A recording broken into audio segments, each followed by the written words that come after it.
There's a line in Garp that you say you could look at the arc of your life and find it interesting.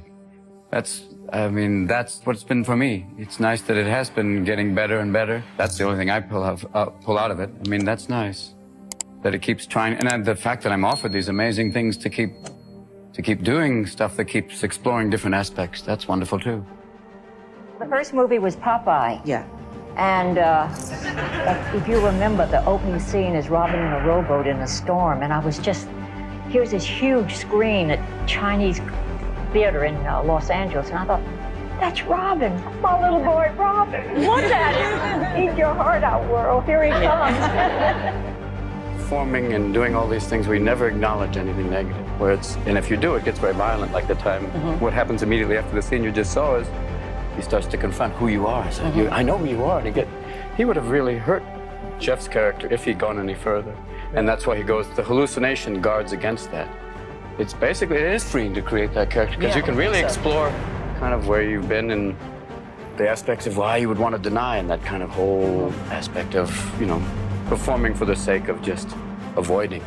For him, love is such a delicate thing that and even getting it back again triggers another one of the breakdowns. It's so fragile for him, and that's what makes it interesting. That's why I did it. There's a sadness, and then you have to go, there's also hope. I mean, a sadness, it's always like, you wish they hadn't happened, but they did. And the purpose is to make you different. It's what they call a Buddhist gift. I would call it the ultimate Christian gift. It's that idea of you're back and you realize the thing that matters are others. Way beyond yourself. Self goes away. Ego, bye-bye. You're not easy on yourself in this show, are you? No. As an alcoholic, I talk about, some warning signs, like DUIs in a cul-de-sac, things like that. The idea of, have you been through it to talk about it? And see, this is what you go through. Heart surgery, alcoholism. I went to rehab in wine country just to keep my options open. These are things you got to talk about. Do you want to talk about it? No. Why is there such a heavy-duty problem with drugs? That addresses the psychology of a nation. That's why I talk about it and try and tell people you do. Just say no. No, just say Noriega. No, beyond that. There's something much, much deeper. And yes, you're right, there is something wrong. But people are slowly waking up. The time is over for just sitting going, it'll be taken care of. And I try to address it using the only weapon I have, comedy. And that's all we do. And I hope people wake up, and they are. We ask for your help, and we'll try and help from this end, and we'll meet, and there will be a kinder, gentler nation one day. Thank you. We all have a great need for acceptance. But you must trust that your beliefs are unique, your own, even though others may think them odd or unpopular, even though the herd may go, that's bad. I don't envision myself as a teacher or as I can't proselytize to people even when we talk about drugs or anything. You just have to, I'm a player, and in the sense of just in the process of playing, you can talk about some interesting things. That there's things that, why we've evolved to make that connection, to go on, to do amazing things, and that moment, I talked about this once, that there is that thing when you create, when you find that little tiny flash, when you find some idea. It's bliss. It's bliss. Well, because the brain gives you the same reinforcement that it does with sex. That's right. And the reason the brain gives you a little hit of endorphin when you create is just to keep you going, here's a taste. Yes. Keep creating, you get another taste. Because you're only given a little spark of madness. And if you lose that, you're nothing.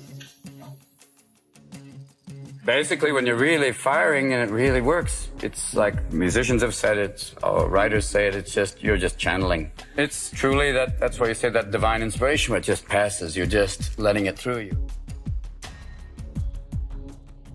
Just wanted to ask Robin real quick about what's his favorite type of movie in terms of ones that make social impacts or ones that are fun, loving, like Aladdin, for example.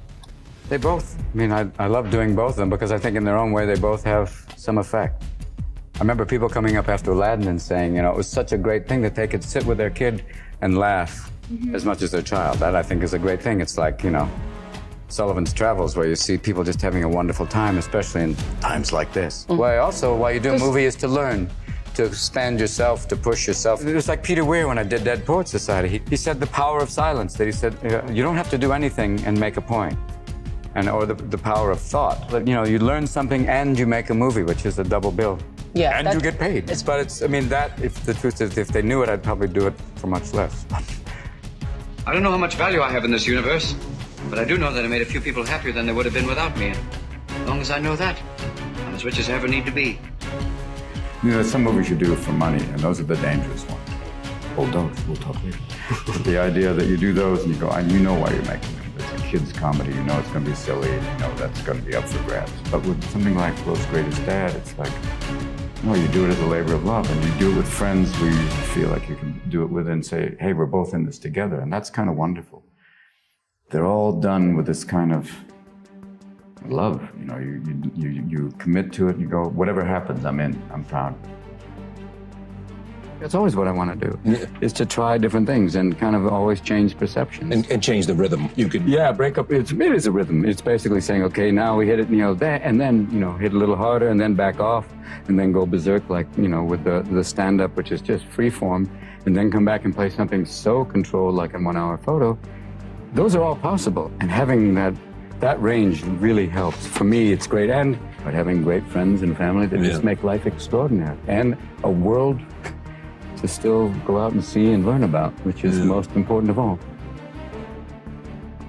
Just look at your own life and just realize what things are precious to you. That's what I did when I was doing it. You know, I would come home and just realize how extraordinary that there is, you have heaven in front of you. That idea that you have, look around and see the precious things, the connection with family, friends, you know, the things in your, and the people especially in your life.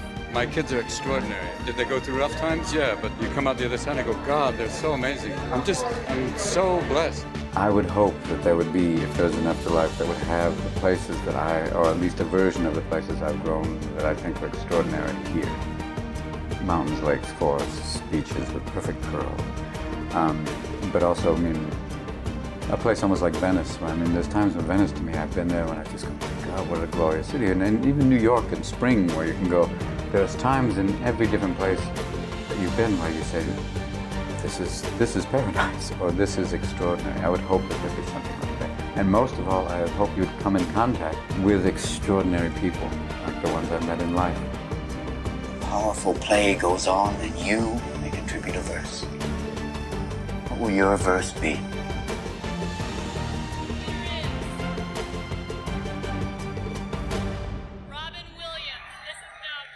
You think your legacy will be? God knows. I don't know. They had a thing recently when they showed a clip of all the HBO specials I did, and it was like going, I'm still alive. Why are they doing this? I don't know what my legacy is. That I had a good time, and I think also that I've tried different things throughout my career. And I hope to keep doing that. And to keep working with interesting people. Make your life spectacular.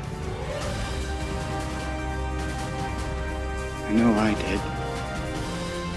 Just keep going. Find that thing you love, because it's tough work. And my father gave me this advice when I said I wanted to be an actor. He said, have a backup profession like welding.